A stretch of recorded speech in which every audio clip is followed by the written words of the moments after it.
would be wrong to call Snow White and the Seven Dwarfs the first feature-length animated film, or even the oldest surviving one at that. Technically, it was the first cel animated film, but it was a milestone in cinema history that started off a legacy that still holds strong to this day after several generations.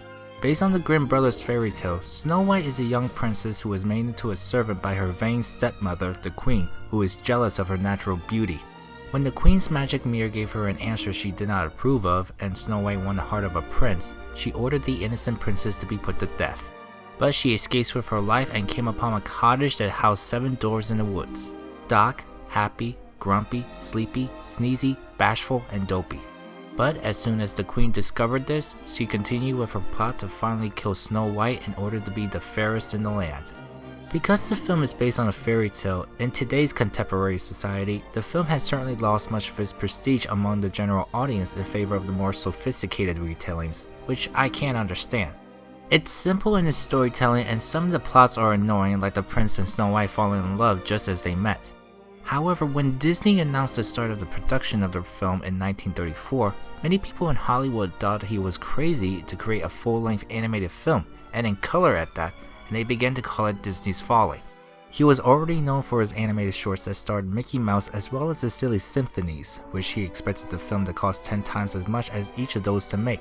Instead, the production costs skyrocketed to the point that he had to mortgage his own home to come up with the money in order to finish the film that he felt so passionately about. If it weren't for the success it achieved, I think we all would have had completely different childhoods and never would have seen many more great films that would come from it. So at the very least, I think it deserves our respect. With that being said, I first watched this film when I was a little kid. I remember distinctly that my little sister and I would rewatch the Whistle While You Work scene while we cleaned up our room. It will be a very long time until I watched it again, this time as a young adult after I graduated from high school. I've watched it a couple of times and never really thought much about it except how technically impressive it is as an animated film, while not caring about the story all that much.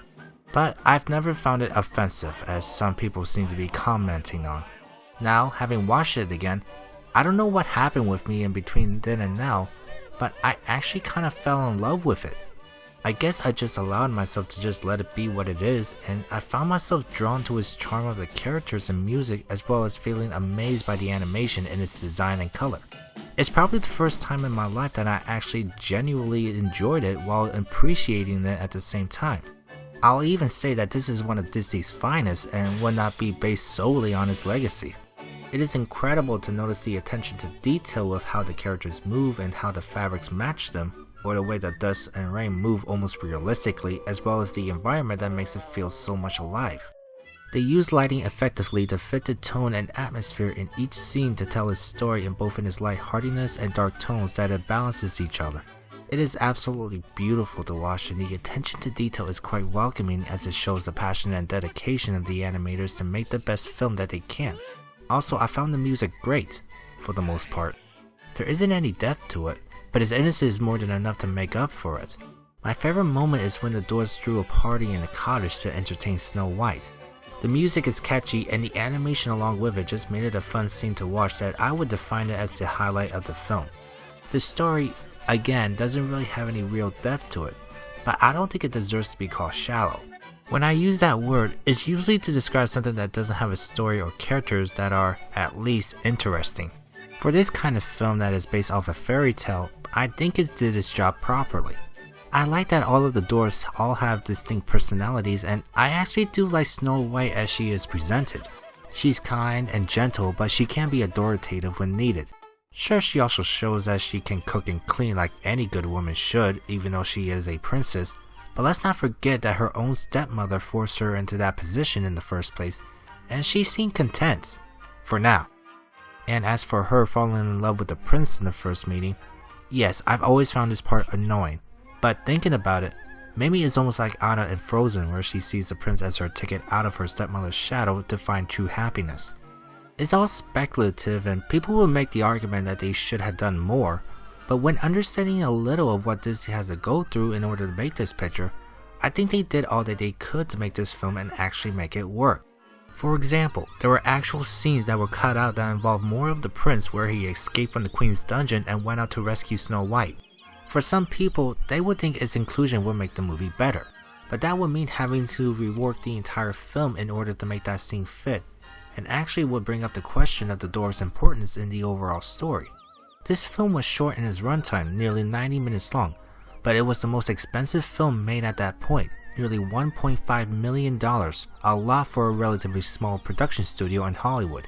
A lot was riding on this, and they had to figure out quickly and within their budget what to do and understand what works and what doesn't. If they had more time and money, maybe they could have done more, but instead this is what we got.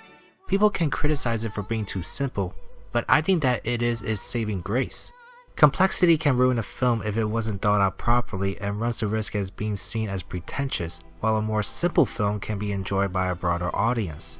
But if one puts in the effort and hard work while utilizing their talents and skills, it can go a long way, and I think plenty of people can see that with this.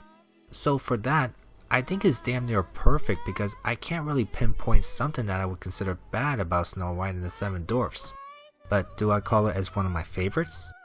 Well, like I said earlier, I did fall in love with it, but I think it's too early to tell if it is truly one of my favorite movies, period. But I can name several titles that I will rank over this, including other Disney films. It may not be the fairest in the land, but it now occupies a small place in my heart.